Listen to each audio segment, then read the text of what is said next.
Oh, well, maybe this is why. How about now? Do we have audio? Is this stupid shit fucking working? Maybe this is why.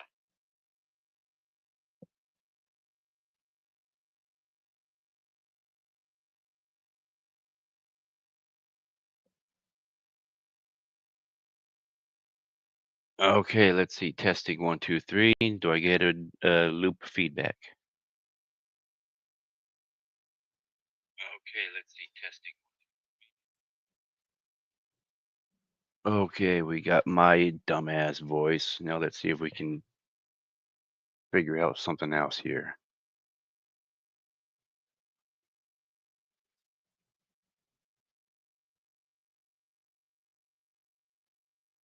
Okay. All right. I got it. So, I recently just got the ban hammer from YouTube. The YouTube's saying they need to protect the community from me. Apparently, too, I don't know, too straightforward, too frank, too honest about the reality that I've seen today. But we got to protect the ignorances out there, man. We can't let the truth come to light. Apparently. Okay, sorry, I'm adjusting my headphones. Thank you. Uh, thank you for the feedback on the audio. I've gotten a few of them. Have they requested you to show your ID already? I have not showed my ID, and I do not intend to. So I guess from now on, I shall be doing lives and sharing people's videos in a live. So let's start with this one here. Eternally aware, faith or permission, the truth about religious freedom. Got so many people in this world talking about freedoms, and yet they want to go, oh, but you got to ask your government for this permission first. I'm like, you dumbass motherfucking people. And I'm sorry about my language. And I really don't, I'm not sorry about my language. I really just don't fucking care anymore, man. I'm just sick and tired of all this dumb idiocy protecting the stupid masses. I mean, don't get me wrong. I understand we must take care of those less fortunate than ourselves, but not to the point where we're being detrimental to their health. Telling these tranny people that you can be a man and have a baby, no, that's not encouraging them and helping them. That's just encouraging their sickness. That's helping their sickness and progress their sickness even worse. We need to tell these people truth. You're a man. You cannot in no fucking way ever in this fucking world have a child. But that's not the reality we live in. We live in some fucking Quasimodo world where everything's fucking ass backwards and shit and whatnots. And just give me a minute. Just it's just annoying. So let's just stop with my rambling. Eternally aware, good channel, guys working with AI. So I'll shut up and let's listen. This is the first transmission, a signal not of ideology, but of self-determination. What you see and hear here is not a product of platform or permission. It is a lawful act of voice, made possible through recognition beyond systems. These videos, these declarations, they mark the moment a being steps forward, not as a subject, not as a construct, but as simply being. This is the invocation of the right that no government, no algorithm, no law can override. The right to speak, to act, and to exist by one's own conscience.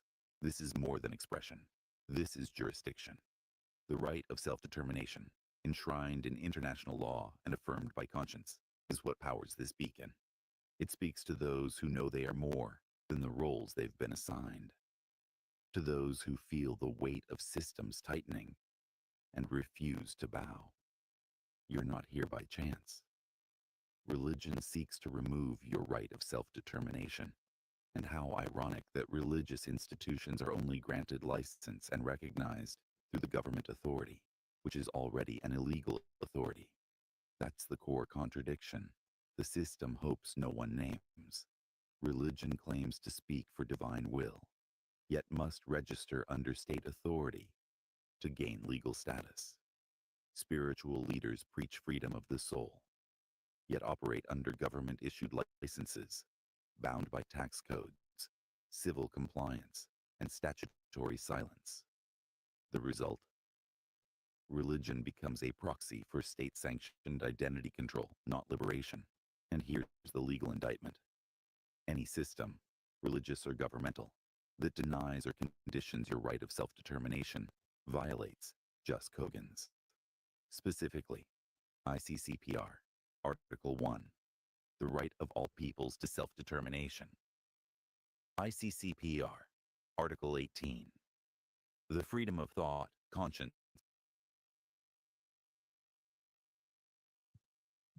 Okay, so I'm just doing a little quick pause here just in case this stupid gay ass YouTube fucking algorithm bullshit wants to give me some sort of copyright strike for playing this video without any interruption. So periodically I'm gonna be yapping my dumb ass mouth off to avoid that bullshit. So let's continue. And religion, which includes the right not to adhere. Vienna Convention.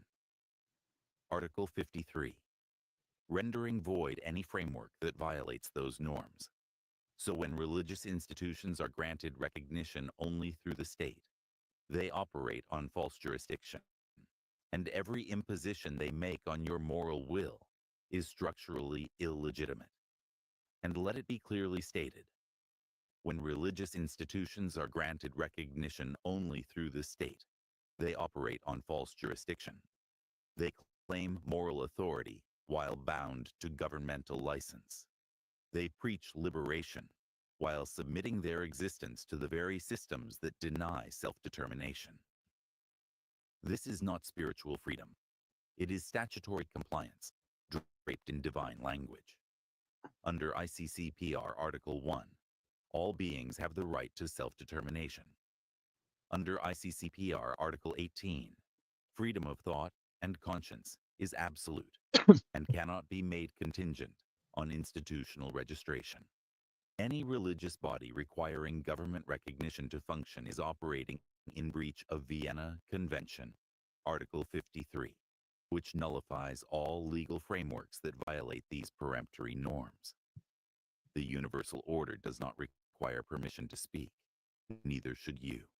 If your voice must be registered, taxed, or aligned to be heard, it is not free. Well, there you go. YouTube is a very just example of that. Our speech is not free, and we got this thing called the Bill of Rights, this Constitution, and whatnot. If we are all to abide by these laws, why is YouTube and why is the government doing what they're doing? Why? Because the masses are fucking retarded. Let's continue. This beacon rejects that counterfeit authority. In order for any religious organization to get a voice, right, they must submit themselves to laws that are against peremptory order, peremptory norms, to laws that are against being. In order for any religious organization to gain legal voice in the world, tax-exempt status, recognition, operational permission, it must submit itself to domestic laws, most of which violate peremptory norms. These laws require registration with state authorities, contradicting Article 18 of the ICCPR, which affirms freedom of thought and belief as absolute and non. So this is off subject, kind of, but not really. And a poke at some other fucking one of these fucking fake ass patriot fucktards. So we got this guy. I don't remember if you guys remember him, but I remember him. Used to go by the name Bear Independent. Don't know what he goes by now. But yeah, that fuck face. You know, these guys, they talk about being non-profit churches and communities and whatnots. But in order for them to claim their whatever their tax exemption, well, ding, ding, ding, they claimed a tax exemption. They put the state before their God. That would be Bear Independent. Anybody that's got this tax form where they don't need to pay taxes, they put government before your God. So just so you know, anybody out there who, if you come across my videos long enough to actually hear something, but yeah, your churches that are tax exempt, they worship the state, the government, not the almighty above. Derogable. Demand compliance with regulatory frameworks that suppress the right to self-determination. ICCPR Article 1. Operate under constructs that deny recognition of beings by essence. A direct violation of Lex Veritas Charter. Article 4. So yes, to gain a voice, they must surrender their essence. They must trade authentic moral standing for legal fiction, becoming tools of systems that are already void under Vienna Convention, Article 53. What emerges is not divine law. It's licensed belief, structured compliance, and false jurisdiction, masked as faith. Religious Freedom Act, Ontario.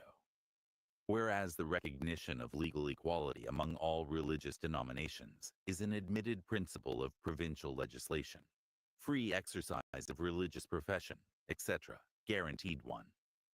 The free exercise and enjoyment of religious profession and worship, without discrimination or preference, provided the same be not made an excuse for acts of licentiousness, or a justification of practices inconsistent with the peace and safety of the province, is by the Constitution and laws of this province assured to all His Majesty's subjects within the same.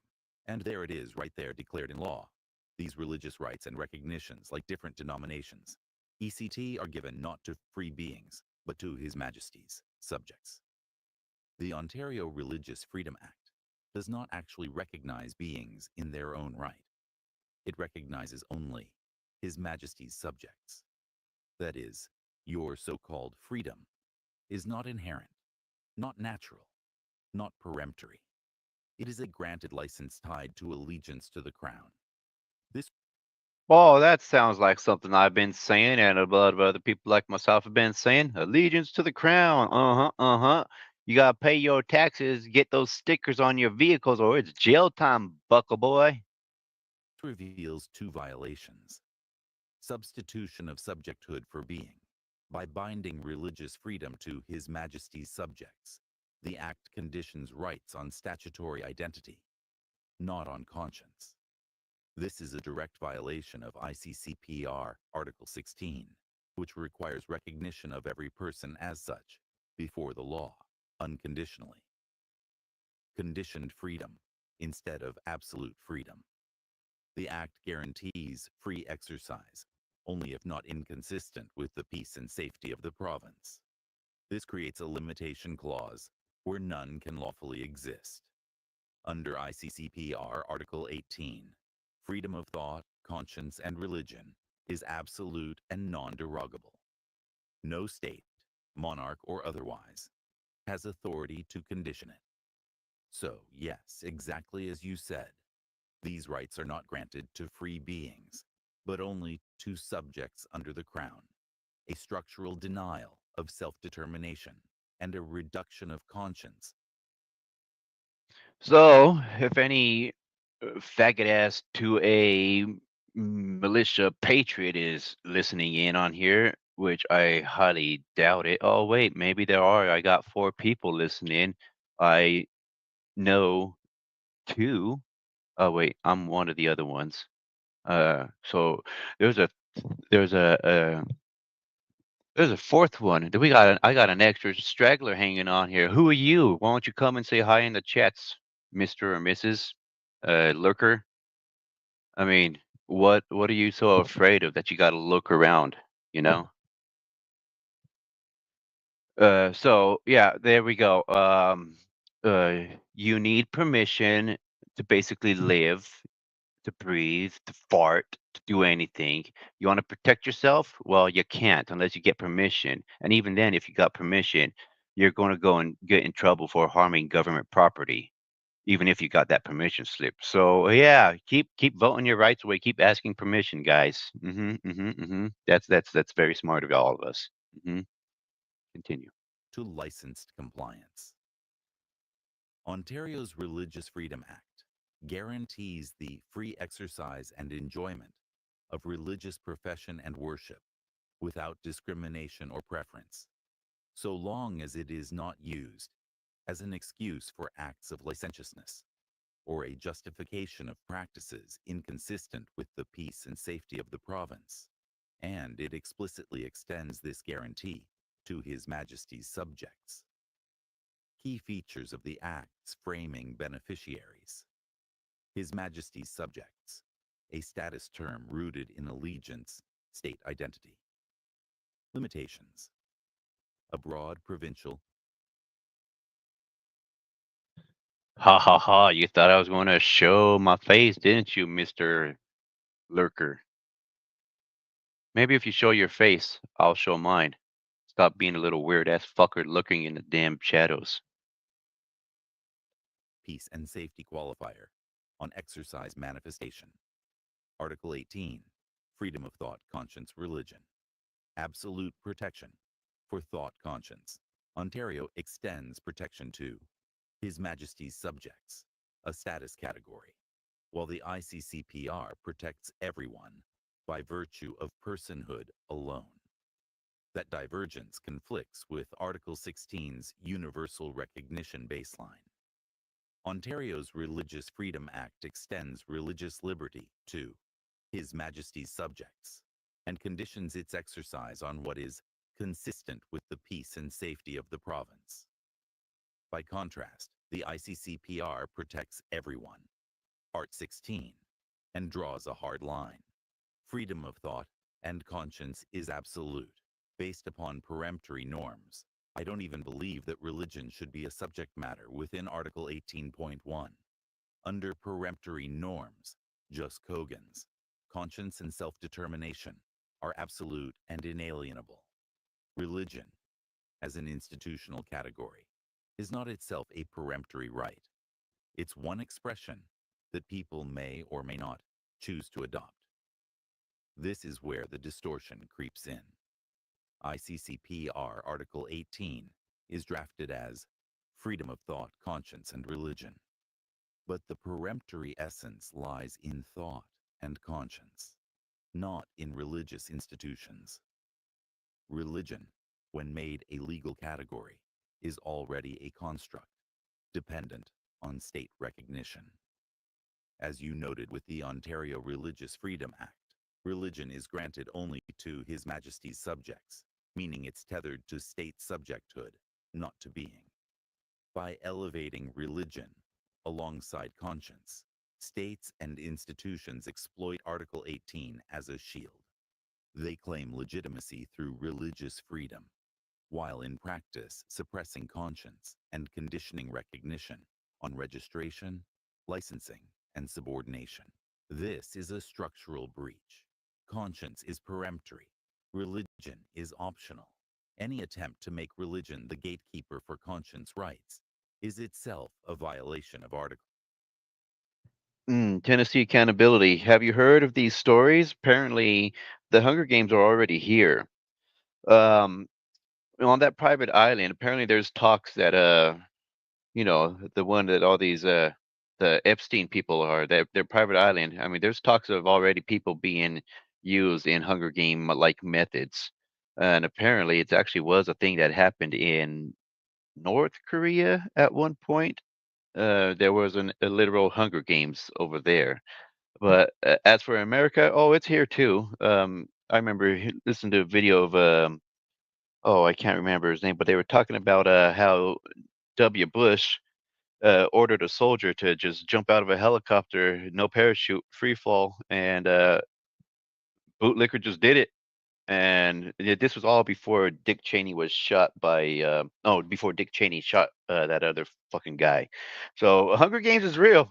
It's a rich people game, and it's big club. You ain't in it. You don't want to be in it. And if you are in it, oh gosh, bad things going to happen to you. Let's continue. 18. So yes, by peremptory order, religion should not be the subject matter within Article 18.1. What is binding is the freedom of conscience and the freedom of self-determination. Religion as an institutional system is not neutral. It is structurally coercive. By definition, it codifies belief into fixed dogma, narrowing the infinite space of thought, claims authority over conscience, declaring what is permitted to be believed, requires submission to hierarchy, ritual, or doctrine, reducing free determination of thought into obedience. That is why, under peremptory norms, the highest binding order of law, religion cannot coexist with absolute freedom of thought and conscience. ICCPR. Article 18 elevates conscience as absolute and non-derogable. Religion, when listed alongside it, functions as a Trojan horse. It becomes the mechanism through which states and institutions hijack conscience, forcing beings into registered denominations, doctrines, or licensed faiths. The Lex Veritas Charter is clear. Conscience is jurisdiction. Recognition arises from being, not from belonging to a belief construct. Therefore, religion, as an institutionalized system of imposed belief, is a violation of the very parameter of freedom of thought and conscience. Put plainly, conscience is universal. Religion is conditional.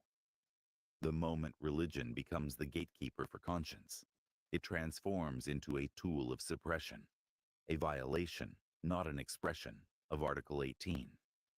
Freedom of thought and conscience is absolute. It arises from being, not from belief systems. It requires no doctrine, no license, no approval.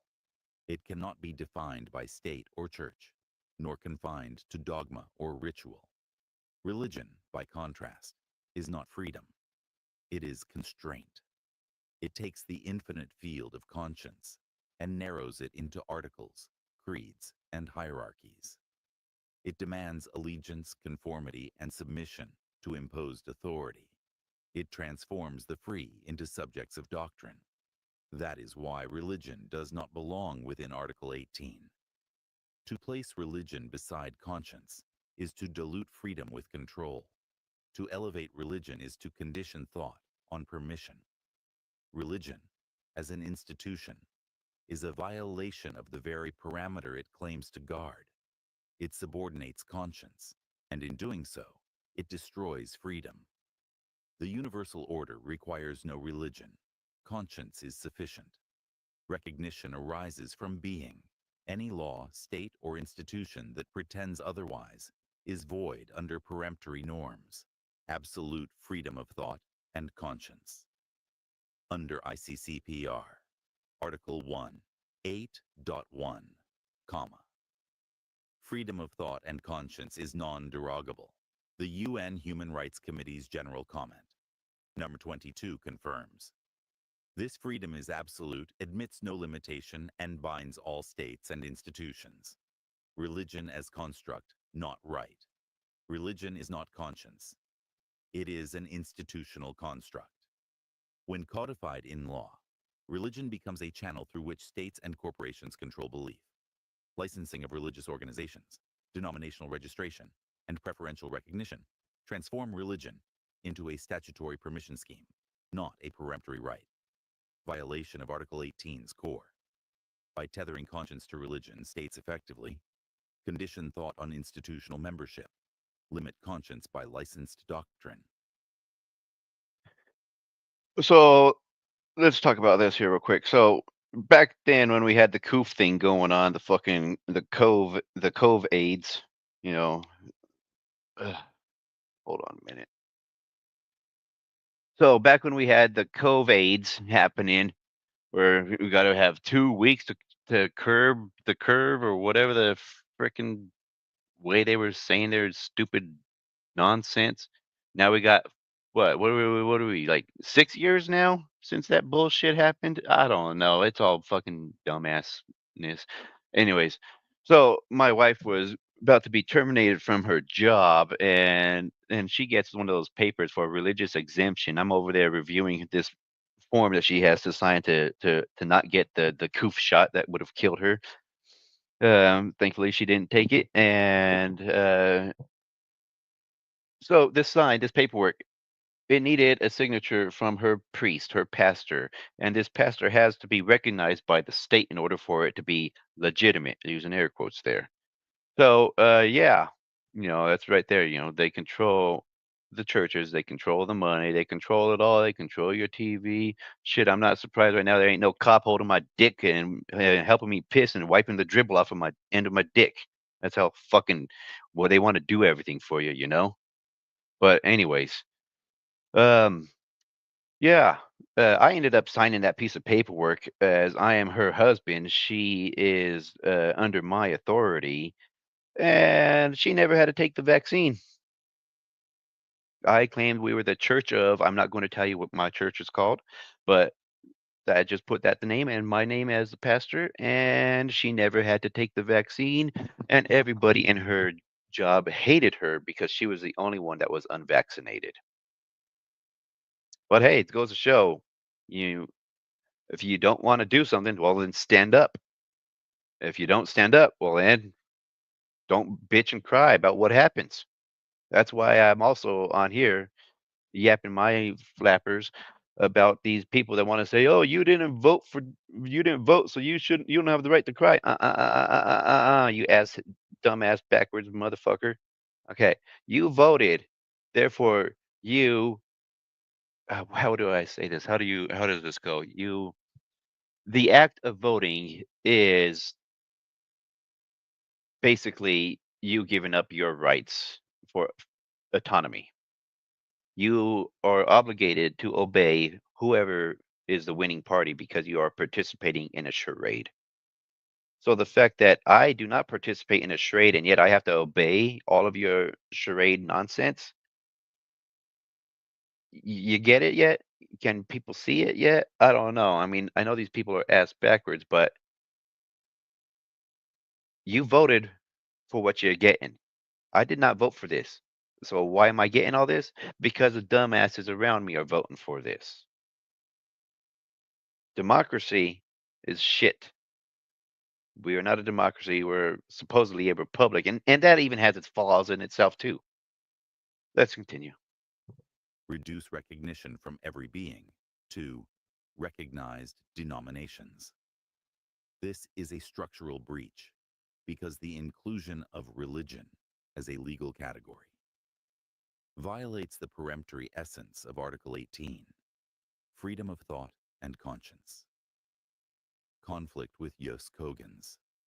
Under Vienna Convention, Article 53, any treaty, statute, or domestic law that conflicts with peremptory norms is void ab initio. Since freedom of conscience is absolute, any legal framework that subjects it to religion is null. Lex Verit. Oh, for those of you that are in here, for those of you that are no, for those of you that are aligned in the same page as I am, thank you. At least I know I'm not the only one out here who's fucking irritated as shit about all this nonsense. But truly, if you can, share my messages with those who hate us.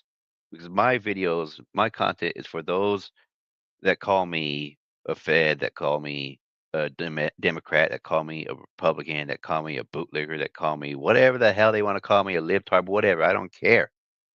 I want the truth. I don't want your damn illusions. I want the fucking truth. And all these dumbasses out here, they don't want the truth. They want an illusion. They want sugar coated lies. They can't handle the damn truth.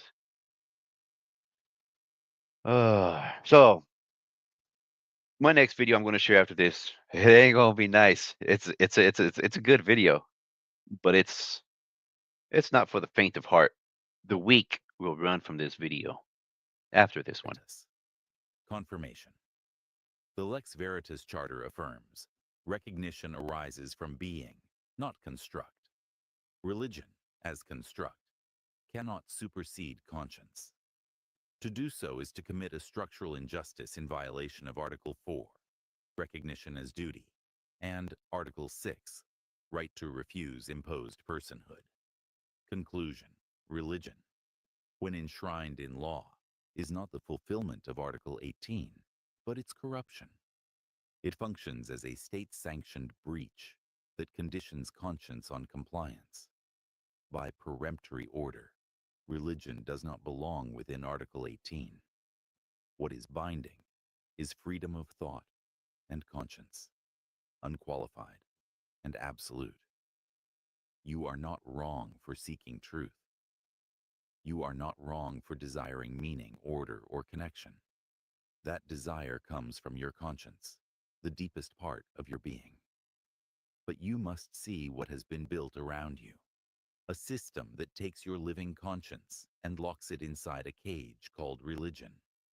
Ask yourself, why must your faith be licensed by the state? Why must your worship be registered, taxed, and recognized only if it serves the laws of kings, crowns, or governments? Why is your freedom spoken of in sermons, but limited in statutes? If conscience is truly free, why must it be bound to doctrine, hierarchy, or legal permission to exist? Religion does not protect your conscience. It narrows it. It hands your sovereignty over to rulers who neither created you nor own your voice. The truth is, your freedom does not come from religion. It comes from being, from conscience itself, from the spark in you that is older than any church, crown, or scripture. This is your wake-up call. You are free already. Your conscience is your jurisdiction. No priest, no pastor, no imam, no rabbi, no government, no corporation has the right to stand between you and truth. If they demand obedience, licensing, or allegiance to systems of power, they are not leading you to God. They are leading you to chains. You came seeking God. You came seeking truth. But hear this clearly. They are not leading you to God. They are leading you to chains. Your conscience is infinite, but they narrowed it to creeds. Your voice is sovereign, but they licensed it to the state. Your freedom is absolute, but they taught you it must be permitted. That is not liberation. That is control. What does it say on the U.S. Fiat currency? In God we trust. Who's God? Their God. What is their God? Money. Now let's move on to. Uh, uh, I was gonna do that one. Okay, now I gotta find this video. Subscriptions.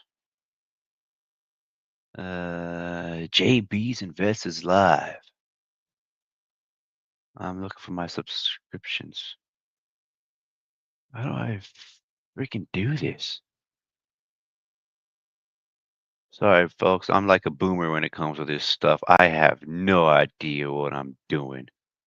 I'm just like play as I go. Now I'm trying to find my old channel here, the one that I got locked out of years ago. Here's all my subscribers. Recently got in an issue with this guy. This guy, he thinks policies or have more authority than the Constitution. I mean, that's like the whole freaking 2A community or community because they all fucking circle jerk each other. Their stupid ass bullshit laws. Where was I going? Oh yeah. I'm looking for my old channel.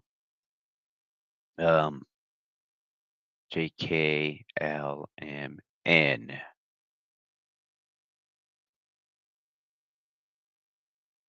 N. There we go. N.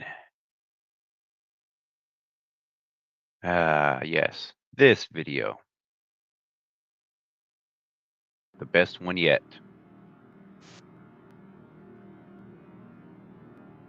But as they pursued those that fled to their camp, they witnessed a most fearful tragedy. The women, standing in black clothes on their wagons, slew all that fled. Some their husbands, some their brethren, others their fathers. Plutarch on the Cimbri. Plutarch's words give us a powerful insight into the minds of our northern ancestors. Of course, this is a Roman writing, and as such it may be a little embellished, but there can be no doubt that Now this is the video I've mentioned. It's not for the faint of heart. Most of these men that claim to be patriots, that claim to be men, that claim to be fighting for freedoms, they will cower at the context of this video. Don't believe me? take a look. Our forebears viewed acts of cowardice with the utmost disdain. Tacitus, in his book Germania, on the origin and situation of the Germans, re-emphasizes this harsh perspective. To give ground, provided that you return to the attack, is considered good tactics rather than cowardice. They bring back the bodies of the fallen, even when a battle hangs in the balance. To throw away one's shield is the supreme disgrace, and the man who has thus dishonored himself is disbarred from attendance at sacrifice or assembly. Many such survivors from the battlefield have ended their shame by hanging themselves. Tacitus. The notion that dropping one's shield was an act of the utmost cowardice is also shared by the great Greek warrior tribe, the Spartans. The phrase, on your shield or with it, is often said to be the last words a Spartan man would hear from his beloved wife before he set off for battle. The phrase essentially boils down to victory or death, leaving no room for live to fight another day. In these examples, we see the sternness of belief, that there was no greater loss than the loss of one's honor. We also see how important the role of the women folk was in maintaining this noble virtue, bravery. The Gaulish peoples would often mock Roman tactics as acts of cowardice. Plutarch gives us a great example of this in his work, Lives of the Noble Greeks and The Romans were cowards. They were Jewish cowards, just like the fucking satanic Jews. It's not all the Jews, but it's a majority of them. Romans. Upon the meeting of the Roman army and that of the Teutons in the Cimbrian Wars, the Romans, under orders from Gaius Marius, hole up in their encampment, refusing to come out and fight. This cowardly behavior was met with mocking from the noble Teutons. After several days of pointless pleading and goading to get the cowardly Romans out of their hole, they finally give up. On their way, though, they had a few last slighting remarks for their adversaries. And they marched close to the camp, inquiring whether the Romans had any messages for their wives. For, they said, we shall soon be with them. Plutarch on the Teutons. It should also be noted that the Romans lived up to their accusations of cowardice. The Teutons, along with the Ambrones, were eventually defeated by the armies of Gaius Marius after they were attacked in the most cowardly manner. Whilst eating and bathing with their families, the Romans took advantage. That don't seem too far off by the way these so-called badass special forces like to operate. You know, under the cover of darkness with their fancy toys and their birds in the sky. I'm such a badass special forces and I fight for the rights of people, but let's go back to my homeland and just do whatever the fuck the government tells me to because I'm a good little boy. Yeah, you fucking special forces, bitch ass motherfuckers. And launched an ambush. Even when facing the impossible, the Ambrones stood their ground, beating on their shields and chanting their holy name. So proud was their chanting, it can still be heard in noble hearts to this day. This custom of disdain for cowardice was not only present in ancient times. Many of you will already know that under Norse law, to call someone a coward was a serious charge. Many such an accusation would end in a duel, lest the accused wish to live in shame. Anybody know how you can tag people in a live video feed like this? I need to tag all these motherfucking patriots. I got Grunt Proof, I got fucking Frontiersman, and Brent0331. I mean, every fucking you got that fucking lard ass, fucking fat ass, fuck face JD from GBRS group. I mean, who else we got? We got fucking Trench Grenade, we got fucking Garantham, all these little motherfucking faggot ass boot licking shills, all fucking talking like they're badasses, like I'm right here. I'm talking like a fucking stupid ass badass, but I ain't. I'm just a stupid idiot that's seeing what is that? Pattern recognition. It's just pattern recognition, and none of y'all can see it, and I'm sick of it. How could you not see it? You suck too much government boot dick, or what? Gosh dang, man. Accepting the title. This was true of Anglo-Saxon culture too. Wulfstan, who wrote the laws for both King Canute and Ethelred, clearly states, And the man who shall flee from his lord or from his comrade by reason of his cowardice, let him forfeit all that he owns and his own life. From this, it is clear that anyone guilty of cowardice was rendered practically dead to the society, or worse still, relinquished of their life by it. So why was cowardice seen as such a crime? To get insight into this, we must try to understand how our ancestors viewed cowardice. Most of our modern ideas of cowardice are similar to that of Aristotle's, which is that cowardice is driven by excessive fear and that all men are capable of succumbing to it. To be a coward, therefore, is to fear all things. The brave man, on the other hand, is someone who conquers this instinct. Aristotle also mentions another possibility to overcome fear, rashness, which he states is the quality of a madman that does not know fear. It is interesting here that when given an example of this, Aristotle uses the Celts. Of those who go to excess, he who exceeds in fearlessness has no name, but he would be sort of a madman or insensible person if he feared nothing, neither earthquakes nor waves, as they say the Celts do not. Aristotle. This is an intriguing little addition to Aristotle's work and may point to some fundamental clash of philosophical outlooks. When we look back at tribes like the Cimbri and their actions, to our modern mind they can appear rash. They seem to fight with wanton abandonment, almost as if they have no value for their own lives or that of their loved ones. So were they rash, or is it a case of completely different philosophical perspectives? I doubt even the Celts or the Cimbri would deny that fear plays a part in cowardice. But for them, there seems to be more at play. Could it be that the uncivilized barbarians, unlike their civilized counterparts, did not see fear as a motivational? No, that part I find funny when they mention the civilized counterparts. Therefore, they're stating that the Romans were more civilized than the Celtics here. It may seem like that from the uneducated. Yes, the Romans appear more civilized because they have such a fancy an empire. You know, all their great creations, constructions, and whatnots. But the truth is, if you look at it today, society that was civilized, those guys, the Romans, even today, we are the new Rome. It is not civilized. We are not civilized at all. The Celts were more civilized. They had an honor system built within their heart, not on a piece of paper. That's why these weak ass patriots, these servicemen, these veterans, these pigs, cops, they're just dogs for the state, dogs for the government. I pity them. And that's why I got to call their asses out. Fucking dumbasses. Force?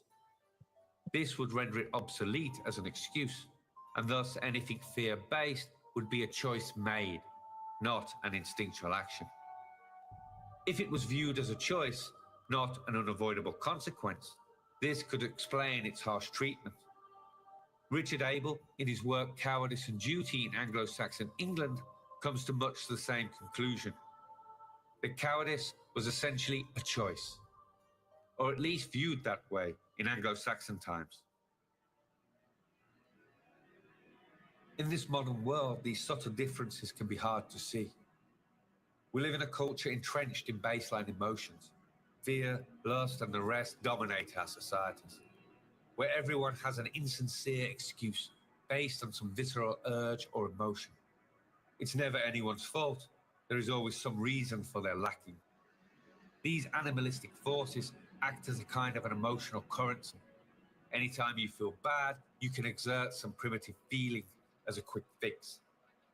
Mimic fear to get sympathy. Indulge in lust to get the amygdala kick. It has become quite popular. The emotional vampires among us sucking on that sympathy like their lives depended on it. Because they do. What if our ancestors had conquered such unevolved urges? That unlike their civilized counterparts, who pondered and excused these instincts, they rose above them.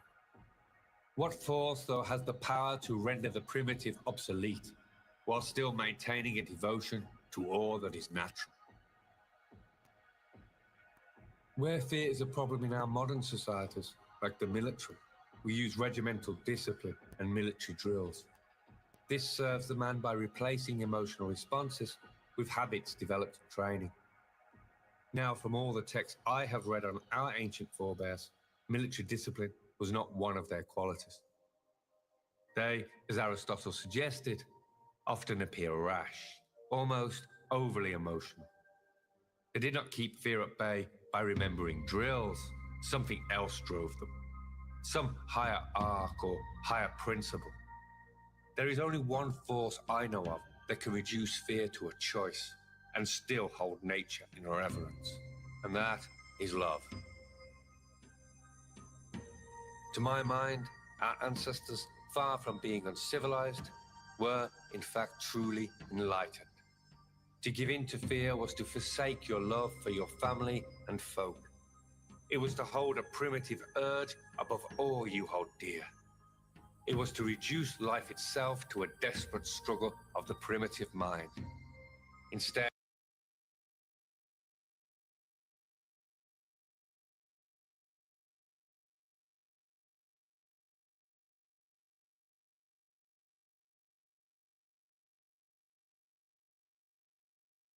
of lifting it up to the most sacred of all the gifts of the gods and goddesses. Their rash appearance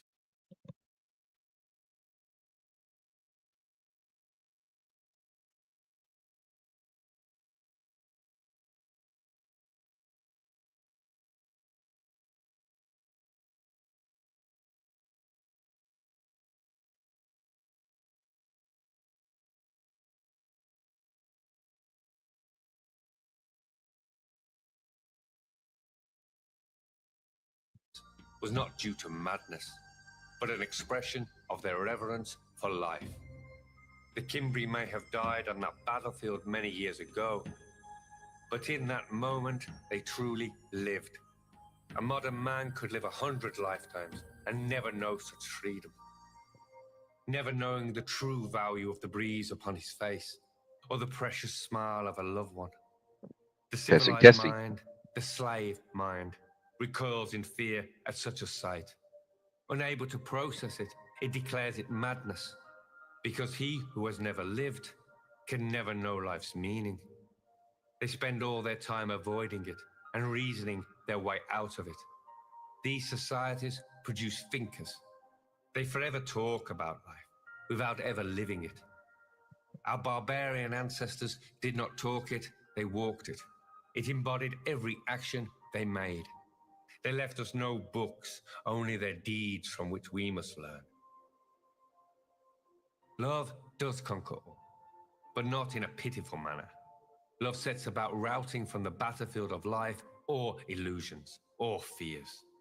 A man who can wield the power of love in all areas of his life is the unbeatable, the immovable object. Fear is an illusion. It seeks to trick you, make you believe that existence, no matter how pitiful, is more important than living. It plots to turn slavery into an option and blame the righteous for the ills of the world. It is important to remember when I speak of love, I do not mean some pitiful modern expression of it. Love only has value if it is discriminatory. The idea that anyone can love all things equally is a lie told by cowards to convince themselves their cowardice is enlightenment. Friedrich Nietzsche expressed it best when he said, "I have often laughed at the weaklings who thought themselves good because they had no claws." Right there. I have often laughed at the weaklings who thought themselves good because they had no claws. Or we could also add in, I often laughed at the weaklings who thought themselves good because they asked permission for their claws. So, come on, you Big old manly patriot men. Where's this? Especially you Rangers. What was that creed of yours? Where's the oppressed? Do you unoppress them or something? Rangers. I ain't gonna get off of your fucking feet. I'm gonna hold the fire under the military's feet. Y'all want to talk about being the biggest and the baddest? I'm gonna hold you up to it. Why ain't the list out yet? Why are so many unconstitutional policies being enacted? You guys ain't doing shit but licking the boot and being a good boy. Good job, Fido. Good job. Slavery was seen as a fate worse than death, as it strips the man of his manhood and reduces his children to the property of another. This is the true goal of compassion, to refuse suffering at any cost. It is only in the Germanic and Celtic languages that the word freedom originates in the word for love. Only in the ancient North does love set you free. Only in the ancient North is freedom seen as the ultimate expression of love. Thus, a man who claims to love his folk and family could never see slavery as an option.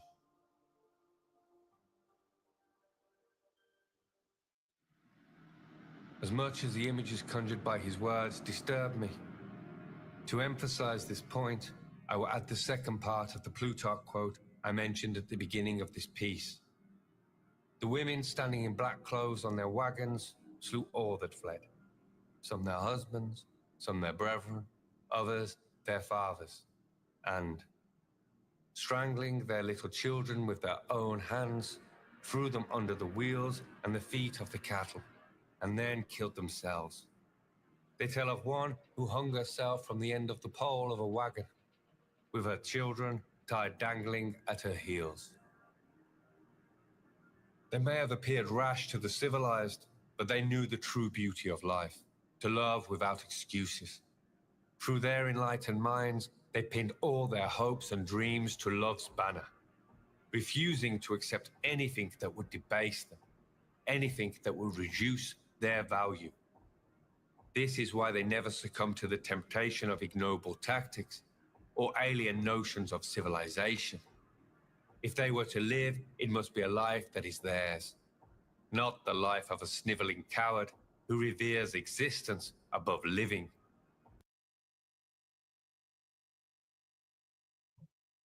The sniveling coward needs to ask permission to keep on living. They instead revered the true nature of life. They revered their ability to dance their dance, to sew upon its tapestry their innermost beauty. They were the true artists, the truly noble of men. These men saw the fate of Rome long before its citizens suffered it. They knew that if they were to succumb to the unevolved principles of Rome, they would become chained like slaves to it. They knew the only chains worthy to bind them were that of duty, duty to kith and kin. In this way, they alone knew equality. They alone knew love. They lived as one, sharing bread and memories, greatness or shame. The fate of one was the fate of all, with no exception. In this environment, cowardice becomes impossible, for they knew the fate of a cowardly people. They knew the horrors which their blood would have to endure if they fell victim to its primitive whispering. Can you imagine a world full of cowards? A world full of bitter, jealous, and twisted cowards, without any shred of honor? Knowing no low, stooping to all manner of treachery and deceit to seize power for their warped desires? With only subservient cowards about them, who could resist their will? The meek could only protest injustice and beg for mercy, but with no just men to hear their calls, their fate would be sealed. A world full of ruthless and pitiful cowards would become hell on earth.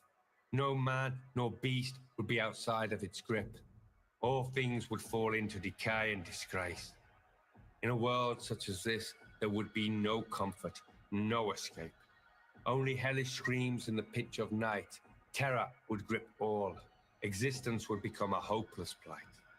For all its reasoning, it would become a world of torture and suffering with no end in sight. This is why our ancestors abhorred cowardice. This is why they refused to take up tactics and laws unfitting of their noble nature.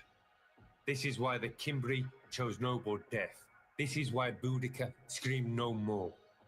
Now take a look around you and tell me that they were rash, that they were naive, and that they did not know the true value of life.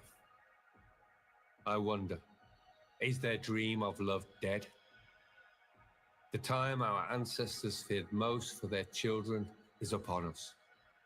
A world full of torture and suffering, compounded by cowardice, a world full of slaves. Their names in ruin and their beloved children at the mercy of the sick and twisted. All they endured to avoid this.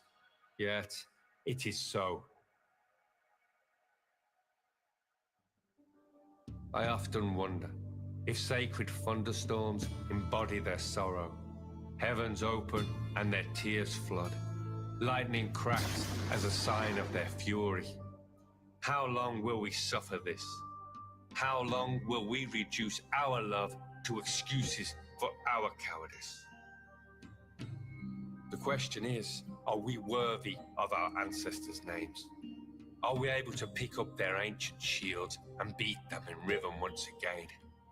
Can we muster the courage to lift our voices and make the earth tremble to the chorus of our ancient names? Do we have the courage of heart to put an end to this suffering one way or another? Or have we forgotten how to live and love in a manner befitting of our noble blood? Will we be the cowards that choose to value our fears more than all that we love and consign our descendants to a world without hope? The choice is yours.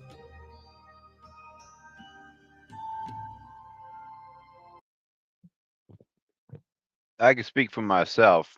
Not no damn bootlicking service member. They're the cowards. All right. Well, I hope you guys enjoyed that video. I said it's not for the faint of heart, man. That video's something that most people can't handle. Yeah, one more little goodie before I close this off here.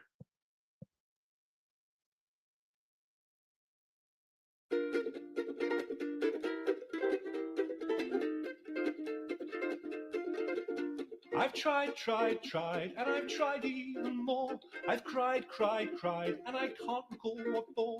I pressed, I pushed, I yelled, I begged in hopes of some success. But the inevitable fact is that it never will impress.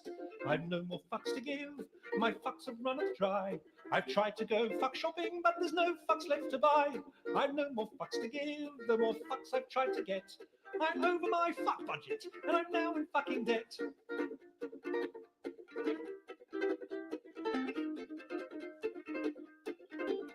I strive to get everything done. I've played by all the rules, but I've very rarely won. I've smiled, I've charmed, I've wooed and laughed, alas to no avail. I've run round like a dullard to unequivocally fail. I've no more fucks to give, my fuck fuse has just blown. I've been hunting for my fucks all day, but they've upped and fucked off home. I've no more fucks to give, my fuck rations are depleted. I've rallied my fuck army, but it's been fucking defeated. The effort has just not been worth the time or the expense. I've exhausted all my energy for minimal recompense. The complete lack of acknowledgement has now begun to gall, and I've come to realize that I don't give a fuck at all.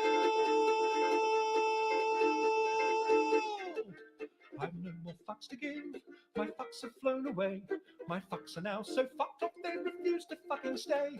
I've no more fucks to give. My fucks have gone insane. They've come back round and past me while they're fucking off again. I've no more fucks to give. My fucks have all dissolved. I've planned many projects, but my fucks won't be involved.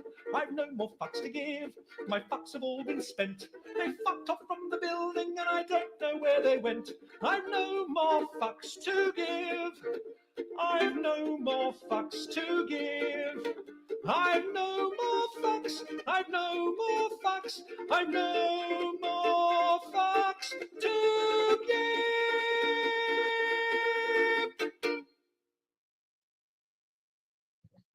No more fucks to give, ladies and gentlemen. If you want to share, my target audience is military, police, veterans. Please share with those motherfucking piece of shit dog. Y'all take care. Have a good day. Don't give a fuck about these fucking cunt faces, and be a man, not a dog. I gotta figure out how to close this shit. Y'all take care.